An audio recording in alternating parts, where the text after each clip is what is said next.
Halo semua, salam sejahtera Malaysia. Selamat datang ke channel Fels Lifestyle. Tuan-tuan dan puan-puan semua, saudara-saudara yang saya amat hormati sekalian. Sudah semestinya Malaysia digemparkan dengan plot tumbangkan Anwar Ibrahim dan disertakan juga proklamasi orang Melayu yang diterajui oleh Dr. Mahathir. Nah, saudara-saudara, ada yang membuat spekulasi bahwa proklamasi orang Melayu itu adalah untuk memporak-porandakan kerajaan hari ini, pimpinan Datuk Seri Anwar Ibrahim.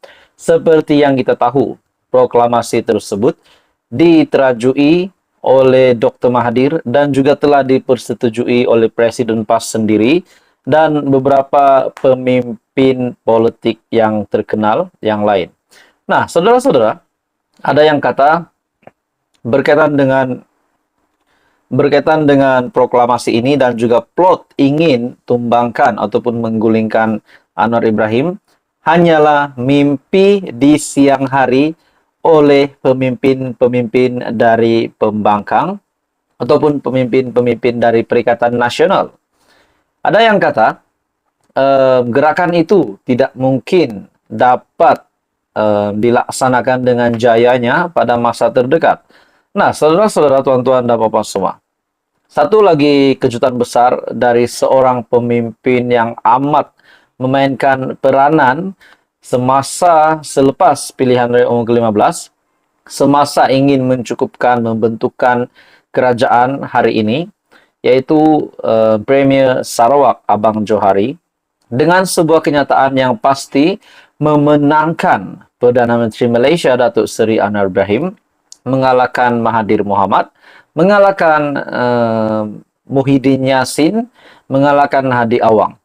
Di mana kenyataan daripada Abang Johari, proklamasi Melayu, saya sibuk sambut hari raya, kata Abang Jo. Wow, dengan simple, dengan jawaban yang paling simple, tapi amat menusuk ke dalam hati pemimpin-pemimpin pembangkang ataupun mana-mana pemimpin yang terlibat di dalam gerakan ingin memporak-porandakan kerajaan. Nah, saudara-saudara, tuan-tuan dan puan semua, di dalam sebuah artikel, Abang Johari Openg berkata, beliau tidak sedar tentang proklamasi Melayu oleh bekas Perdana Menteri Dr. Mahathir Mohamad kerana terlalu sibuk dengan sambutan Hari Raya Aidilfitri. Nah, begitu juga kita tahu timbalan Perdana Menteri Datuk Seri Fadillah Yusof bersama dengan Abang Jo pernah membuat kenyataan dan kita dapat lihat bahwa mereka tidak menyokong kalau ada gerakan ingin menggulingkan kerajaan yang ada hari ini. Apa tujuan sebenarnya gerakan itu dilaksanakan dengan tempoh Datuk Seri Anwar Ibrahim yang belum setahun pun menjadi Perdana Menteri. Namun kita dapat melihat perlahan-lahan ada pemulihan yang akan dilakukan oleh Datuk Seri Anwar Ibrahim. Bagi saya tuan-tuan dan puan semua, ini pasti mengejutkan seluruh kepimpinan Perikatan Nasional, khususnya Muhyiddin Yassin dan juga kepada Dr. Mahathir juga, yang kita dapat lihat memang ingin berperang dengan Perdana Menteri Malaysia. Ya, dalam artikel apabila ditanya pemberita, selepas menghadiri majlis Hari Raya di Kota Samarahan, Premier Sarawak menyifatkan perkara itu sebagai hal semenanjung Malaysia dengan berkata beliau tidak tahu menahu tentang dokumen itu. Begitu juga dengan konspirasi ingin menumbangkan Anwar. Jadi bagi saya tuan-tuan dan bapak semua, respon dari Abang Johari ataupun Premier Sarawak ini sangat simpel, namun kita dapat melihat bahwa beliau tidak menyokong mana-mana gerakan ataupun plot ingin menumbangkan kerajaan yang ada hari ini. Jadi saudara-saudara, tuan-tuan dan bapak semua, apa komen Anda? Teruskan bersama di dalam channel ini untuk info yang seterusnya. Jangan lupa tekan butang like, share, dan subscribe. Hai semua, salam sejahtera Malaysia. Selamat datang ke channel Fels Lifestyle. Tuan-tuan dan puan semua yang saya amat hormati sekalian.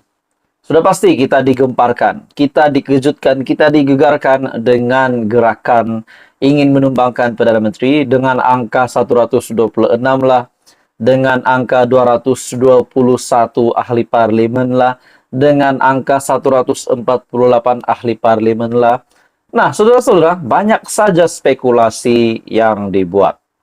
Banyak saja spekulasi yang dibuat oleh netizen, oleh pemimpin-pemimpin negara sendiri, di mana menampakkan ataupun menguatkan parti yang mereka ada sekarang.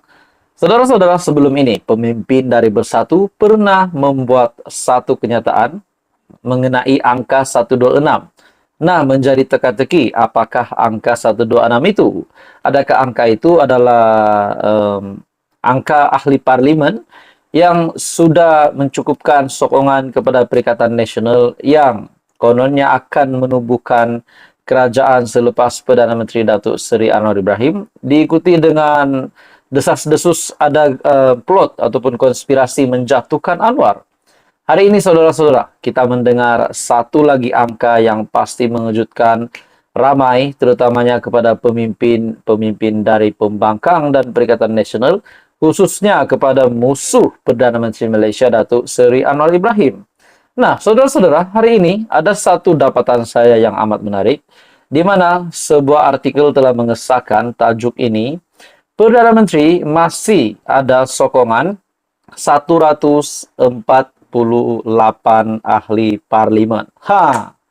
148 ahli parlimen adalah satu angka yang cukup kuat untuk meneruskan Datuk Seri Anwar Ibrahim sebagai Perdana Menteri memimpin kerajaan. Ini pasti mendiamkan, menutup mulut bagi siapa-siapa sajalah pemimpin yang cuba untuk melakukan apa saja gerakan ataupun plot untuk tumbangkan Datuk Seri Anwar Ibrahim. Hari ini, satu kenyataan ataupun satu artikel. Menurut Ketua Sekretariat Kerajaan Perpaduan, Datuk Dr. Ashraf Wajdi Dusuki berkata, Kerajaan Perpaduan pimpinan Datuk Seri Anwar Ibrahim masih memiliki sokongan kukuh daripada 148 ahli parlimen. Ia sekaligus menafikan dakwaan beberapa pemimpin pembangkang yang memberi bayangan kononnya Kerajaan Perpaduan kini tergugat dengan jumlah ahli parlimen yang menyokong pentadbiran Anwar semakin berkurangan. Nah, seperti apa yang dinyatakan oleh beberapa pemerhati politik yang lain, ada yang mengambil kesimpulan bahwa pemimpin dari pembangkang hanya bermimpi di siang hari, di mana mereka berkata, ada ahli parlimen dari kerajaan yang akan meletakkan jawatan dan menyatakan sokongan mereka kepada Perikatan Nasional. Di dalam artikel ini juga, setelah disahkan oleh Ashraf Wajdi bahwa Perdana Menteri masih mempunyai sokongan 148 ahli parlimen, Ashraf yang juga Setiausaha Agung UMNO menyifatkan tindakan pembangkang menyebut angka tertentu bagi memberi bayangan mengenai gerakan menjatuhkan kerajaan adalah bermotifkan rasa cemburu selepas gagal berkuasa selepas PRU 15. 148 ahli parlimen yang menandatangani memorandum persefahaman MOU Kerajaan Perpaduan masih lagi kekal kukuh. Yang paling penting ialah medan untuk berbincang dan perundingan antara parti dalam Kerajaan Perpaduan sentiasa berjalan. Bukan setiap bulan, tapi setiap minggu. Saya sebagai Ketua Sekretariat sentiasa memastikan komunikasi berjalan. Contohnya untuk Convention Nasional Kerajaan Perpaduan, kita adakan banyak siri mesyuarat dan bukan one-man show atau dua parti mendominasi yang lain. Ia susulan tindakan ahli majlis pimpinan tertinggi Bersatu, Dr. Muhammad Faiz Naman, yang memberi bayangan mengenai gerakan menumbangkan kerajaan apabila memuat naik angka 126 di Facebook miliknya. Sementara itu ditanya mengenai perkembangan rundingan kerusi di 6 PRN, Ashraf memaklumkan ia masih berjalan dengan positif. Nah, saudara-saudara, tuan-tuan, bapak semua, Dr. Ashraf Wajdi sudah mengesahkan PM masih ada sokongan 148 ahli parlimen. Jadi dari mana datangnya 126 itu? Kononnya terdapat spekulasi ataupun tanggapan ramai 126 itu adalah MP yang menyokong PN untuk menumbangkan kerajaan hari ini. Jadi itu semua bagi saya tidak relevan lah. Jadi apa komen Anda, tuan-tuan dan puan? Terus sama-sama di dalam channel ini untuk info yang lain. Jangan lupa tekan butang like, share, dan subscribe. Info padu, info hangat disediakan di dalam channel ini.